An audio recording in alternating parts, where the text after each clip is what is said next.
So tonight I want to talk about motivation. What is motivation? Motivation is hard to define. Merriam-Webster struggles to define motivation. So instead of defining it, let's feel it. Think of something that motivates you, something that you feel passionate about, something that drives you, something that gets you out of bed in the morning.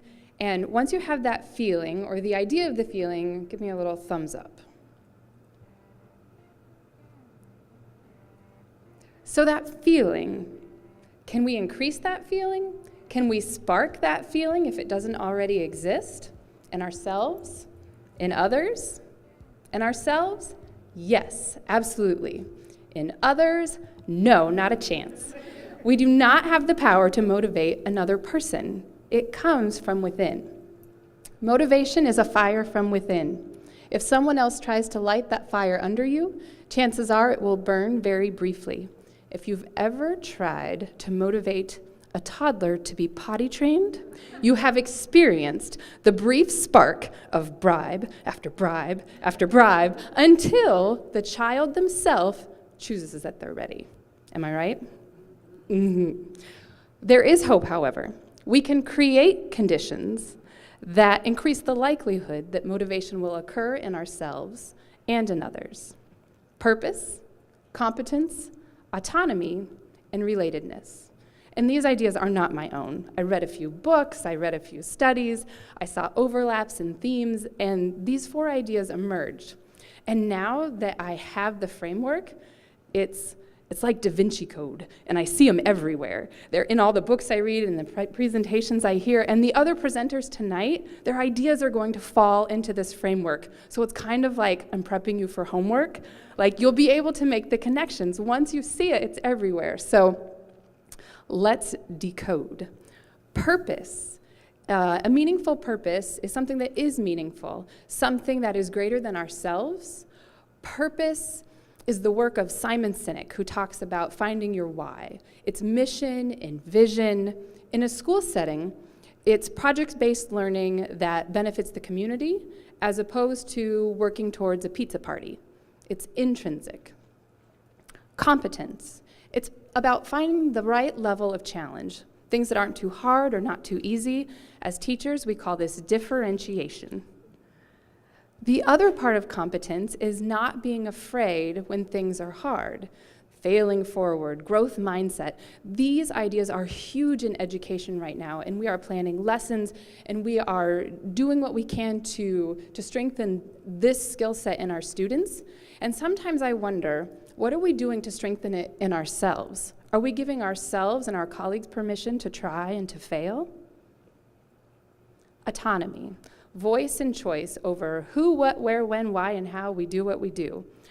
Often, autonomy is perceived to be something that is dictated to us by our boss, our principal, our parents. And to some extent, that's true. But we need to remember that we need to advocate for autonomy. We need to explain why we need it and why it's important. And if we are in a position to grant autonomy to others, we need to let go of control and empower our students, our colleagues, to lead in their work and to lead in their learning.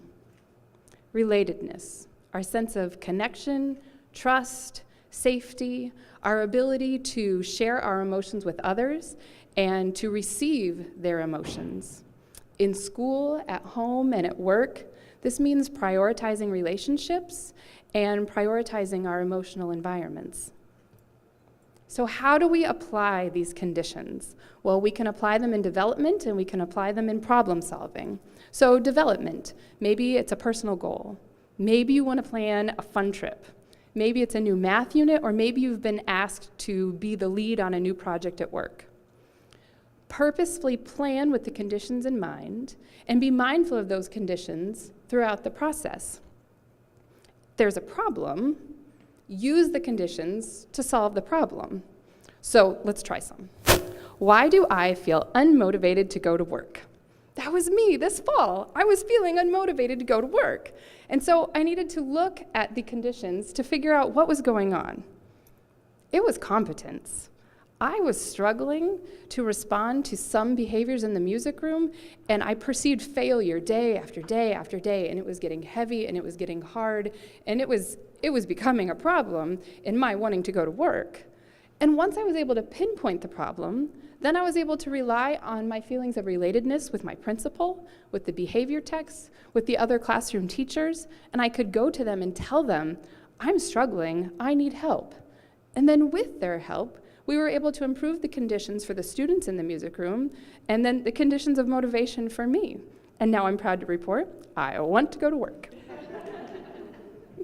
Why do my fifth graders not want to sing in music? Because they're fifth graders.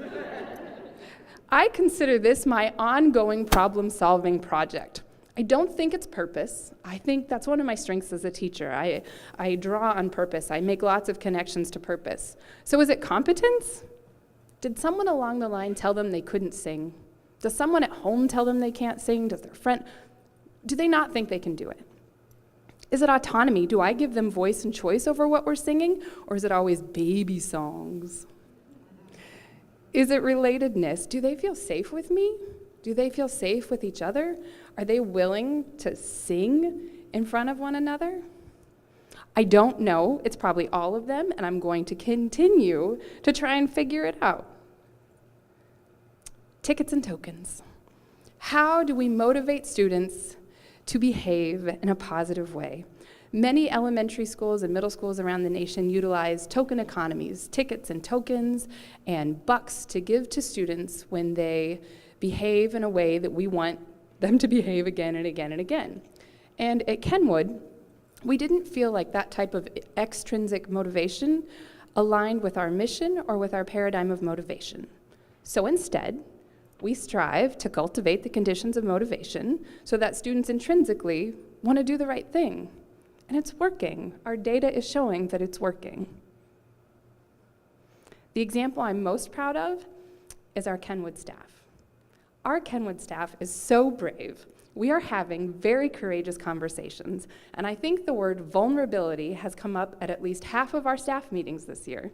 We frequently reference the work of Brené Brown, and if you're not familiar with her, she's amazing and you should check her out. But our staff decided last spring that we wanted to include a staff emotional environment goal on our school improvement plan.